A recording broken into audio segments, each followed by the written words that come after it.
we've talked about it numerous times. The NBA media, for lack of better terms, sucks. And a lot of the former players that are on national television and are on YouTube and have these platforms don't talk about the game the way it should be. And what we're seeing is just a whole lot of blasphemy from a lot of these guys. Where should I start? Let's start with Shaquille O'Neal. Shaquille O'Neal was talking about the Detroit Pistons on his podcast with Lefko, and he said, "Oh, I don't care what Detroit's doing. Like, does like whoopee do?" And he's like, "Yeah, they're like 6 games below 500. Like, yeah, I don't care. As long if you're not winning championships, then you don't deserve to be talked about." He was corrected, thankfully, that they're 10 games over 500. The Pistons are playing some of the best basketball we've seen in the past few months, and basically just got cooked right in front of his face. And then on Inside the NBA, when he decided to give Detroit Pistons credit, he said Chauncey Billups is doing a great job coaching those guys. What? Yeah, he just doesn't watch the NBA. He literally said he doesn't watch. Wow. He does not watch the Detroit Pistons. How does he still have a job? Because he's Shaq. Yeah. Like I said, no one cares about analytics anymore. No one cares about analysis. They want entertainment and the big name faces and the big... The fact that he doesn't know who's coaching, and that's insane. That's pretty bad. So that's basically saying that anybody that played NBA can talk NBA without knowing what's going on. Yeah. I mean, the fact... It's so easy. Like, you should know all 30 coaches in the league. Like, JB Bickerstaff could win Coach of the Year. He's probably not going to, but he's a Coach of the Year candidate. He's like a top 4 guy for that award. And they announced that on Inside the NBA, don't they? All the awards. Yeah. So Shaq's gonna be announcing. I know JB Bickerstaff was a Detroit, very good. Do you imagine they interview him? He has the one-on-one convo. Yeah. It's gonna be That's diabolical. actually insane. Yeah, I mean, but like, come on, this is the same Shaq that told Jokic to his face during the MVP interview, saying that he thought he shouldn't have won. So wait, how did he say it again? He said, "Congratulations, but SGA deserved this award." Oh my goodness! You see, like that's awful. I'm sorry. Bad. Read the room, like. Yeah, I'm sure like the producers in his ear were like just wanting to just scream at him, but they can't because like it's Shaq. But they don't. It's tough. Like, are they honestly pissed? Like, it got them a lot of clicks. It went viral. I'm sure the producers in their ear like want to rip out their ears sometimes, and just like probably, but they can't because it's Shaq. It's like they're legends. Like without them, the producers are kind of just nothing. Problem is the people on the TV screens make a whole lot more money than the people behind the scenes. And that's just a sad reality of the fact. Yeah. But yeah, that's the whole Shaq thing. Do we have any sort of final thoughts on that? No, it's just insanity. Yeah, all right. Well, I hate to inform y'all, but it does get worse. We know Lou Williams, right? One of the greatest sixth men the game has seen in this generation, right? He was a serial winner of Sixth Man of the Year. I forgot what show he's on or what podcast, but he had some things to say about... He's on Run It Back with Chandler Parsons on That's what it was. Yes. So he was on that show the other day. I'm just pulling up the tweet now. He's on it every day. He's a co-host. Well, you know what I'm saying. He was on the show. Yeah. He had the audacity to say that Giannis Antetokounmpo has not added any pieces to his game like Shea and Jokic have. And he specifically pointed out the mid-range. The mid-range specifically. He said if Giannis can improve from the mid-range, he could be in the MVP conversation. He would be so much better. Giannis is having the most historical mid-range shooting season of his career. Wow. And of NBA, like he's shooting so efficient from inside like 12 feet, it's ridiculous. And the fact that he doesn't watch games. You wouldn't know that unless you watched. Like Giannis the other day hit like a step back 1 foot fade and it was ridiculous. He wouldn't hit that shot like 2 years ago. He probably wouldn't have even hit it Or last you year. just look up online or ask your researcher, hey, what's Giannis's mid-range percentage this year? What is it's not that hard.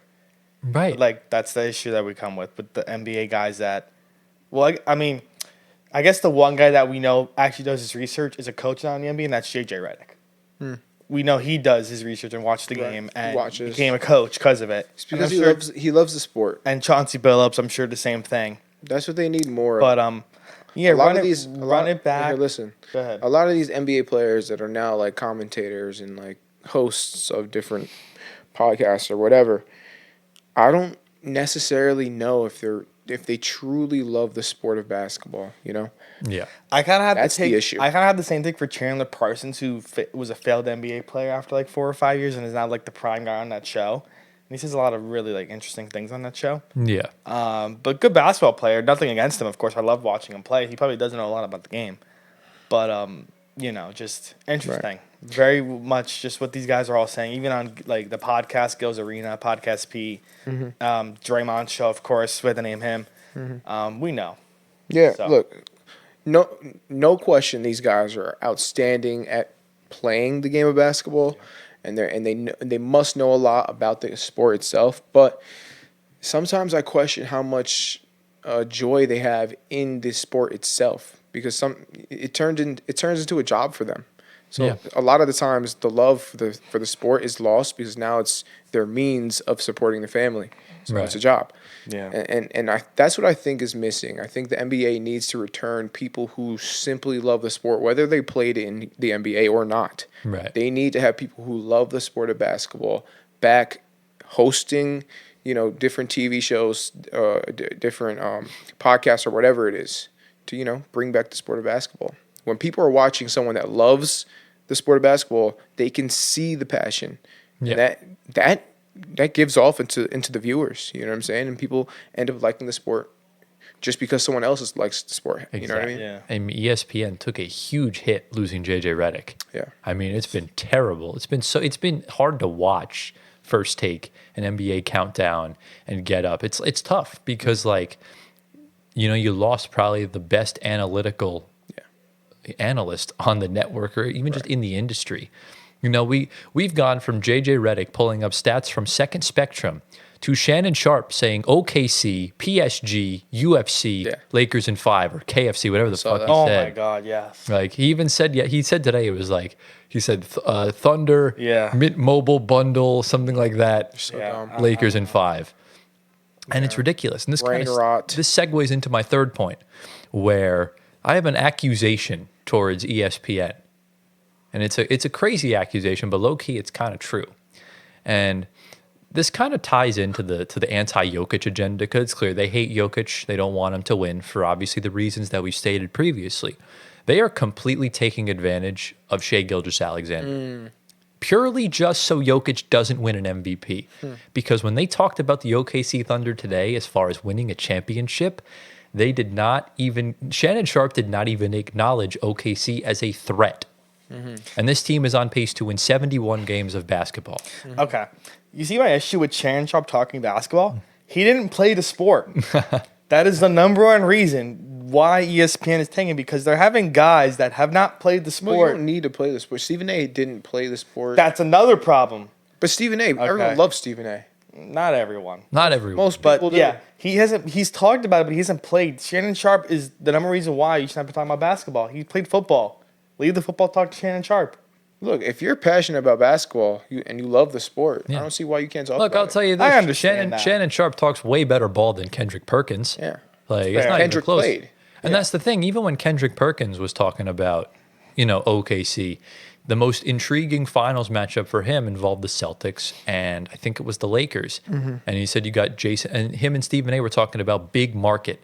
Shai Gilgeous-Alexander doesn't play in a big market. And at the end of the day, like, you know, they don't care who wins league MVP. All they care about is a good championship that boosts up ratings and a favorable climate so Stephen A. can relax in June in either Miami or Los Angeles or any of those places. And do First Take from there. Why did he was pissed when he had to go to Denver in 2023. Yeah. He was pissed when he had to go to Boston last year because it's cold.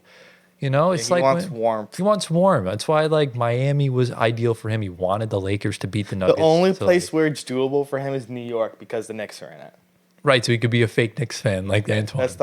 Nah, I'm not a fake Knicks fan. Okay, you keep telling yourself I that. was born and raised. But it's like, it's crazy though. Like, these guys don't watch basketball. Like, you have one job. It's so freaking simple. And I don't understand. I think the one counterpoint to them not being able to watch basketball is that they're always on the job, whether it's watching a basketball game or other things, so they might not have time to watch back everything.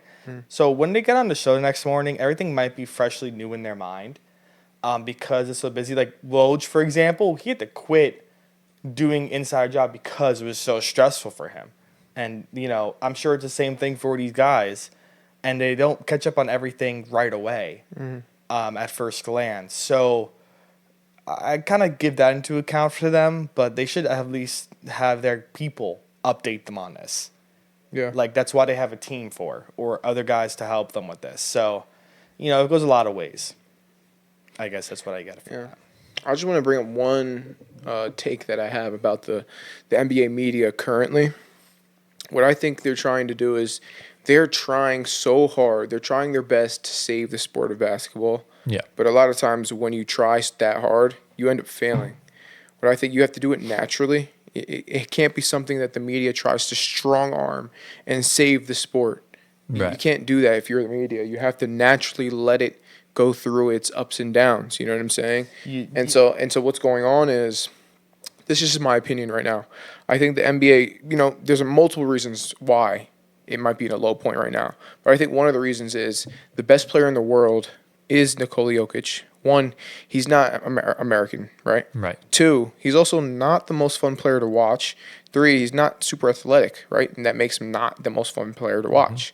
And so what I think, that's part of the reason why the media is maybe not wanting him to be the MVP or the face of the league, is because he's not the most exciting player to watch. Other players like SGA, Anthony Edwards, John Morant, these guys are super fun to watch. Maybe that's why they're promoting these players above a Nikola Jokic. And that's not good for the sport. Right. I can admit these guys are more fun to watch than Jokic is, but Jokic is getting the job done, and you should ride on the coattails of the guy who's getting the job done, no matter if he's fun to watch, no matter if he's from another country, it doesn't matter. You support the best players in your league and stop trying to strong arm the NBA and try to save the NBA. You know what I mean? What do you think about that? I totally agree. And to kind of piggyback off that, the same should apply for small market teams that are good. Like, why do we have to include the Lakers and the Celtics when we're talking about the Cavs and the Thunder? They're two small market teams. They're two of the most historic teams we're going to wind up seeing in our generation, in our lifetime in the NBA. They both could still win 70 games. And all they want to do is push the big market narrative of Lakers to the finals, Warriors to the finals, Celtics to the finals, LeBron this, LeBron that, Steph Curry this, Steph Curry that. Fuck all those small market teams. That's basically what they're trying to tell us. Shai Gilgeous-Alexander, I'll list off all these stats about the 50-point games and the 40-point games. But LeBron and the Lakers with Luka Doncic, they're going to the finals. Like, that's crazy to me. The way they talk about SGA, it's almost like he's the GOAT. Right. But it's almost like then his team won't do anything prosperous. And that's something I can't get past.